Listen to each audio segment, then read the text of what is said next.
పొగ మరియు మద్యం ఆరోగ్యానికి హానికరం.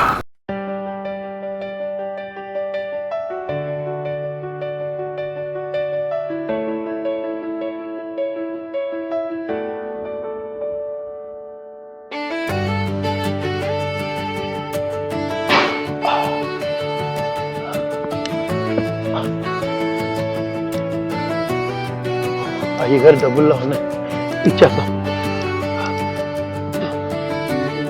ఓకే అయ్యగారు, ఈ అమౌంట్ కారులో దొరికింది అయ్యా. ఎక్కడ దొరికింది రంగయ్య? అయ్యా, సీట్ వెనకాల దొరికింది అయ్యా. 2 రోజులు మట్టి ఎతుకుతున్నాను రంగయ్య, ఎక్కడా దొరకలేదు. డబ్బులు దొరికితే వాడుకోకుండా తెచ్చిచ్చేది ఏంటి రంగయ్య? అందులో ఏముందయ్యా, నాకు దొరికినాయి. ఒకవేళ కారులో మీరు వెళ్తే మీకే దొరుకుతాయి కదయ్యా. నేను నిజాయితీని మెచ్చుకున్నాను రంగయ్య, ఈ ఉంచు. వద్దు బాబు, వద్దు, ఆ డబ్బులు నాకు వద్దు. రంగయ్య వద్దు బాబు.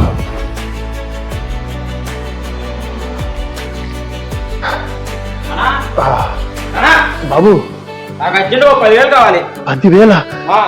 10,000 ఎక్కడి నుంచి అని బాబు? ఏం చేస్తా తెలియదు, నాకు కావాలి అర్జెంట్ గా. 10,000 లేవు నాన్న, ఈ 1000 రూపాయలు ఉంచుకో. 1000? ఈ 1000 నాకెందుకు? డబ్బులు ఇవ్వడం చేత కానివాడు కండం ఎందుకు, పెంచడం ఎందుకు?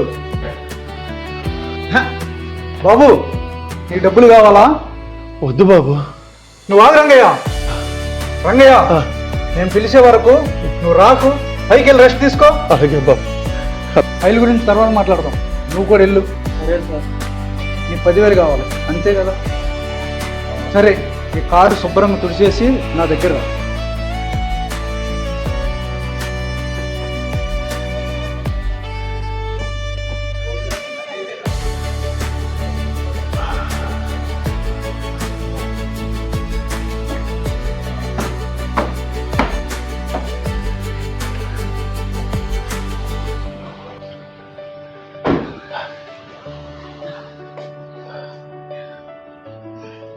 మొత్తం శుభ్రం చేస్తాను సార్. కలిసిపోయావా?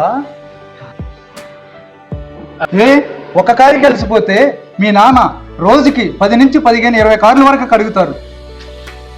నువ్వు స్వయంగా కష్టపడి సంపాదించి అప్పుడు ఎంజాయ్ చెయ్యి. నువ్వు కష్టపడి సంపాదిస్తే తెలిసిద్దిరా డబ్బు విలువ.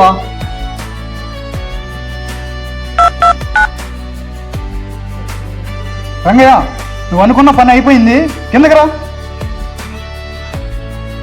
బాబు, పిలిచా. ఇదిగోయా, నువ్వు అడిగిన 10,000. వద్దు సార్, కష్టపడి సంపాదించు. వెరీ గుడ్, ఇప్పుడు నాకు నచ్చావు. అన్న వెళ్దాం. లేదు బాబు, ఇంకా 4 కార్లు ఉన్నాయి, కడిగేసి వస్తాను. నేను వస్తాను పద్నాన్న. పద బాబు. నిలువెత్తు అక్షర రూపం నాన్న. నాన్న కష్టం తెలిస్తే ఆయన గొప్పతనం తెలుస్తుంది.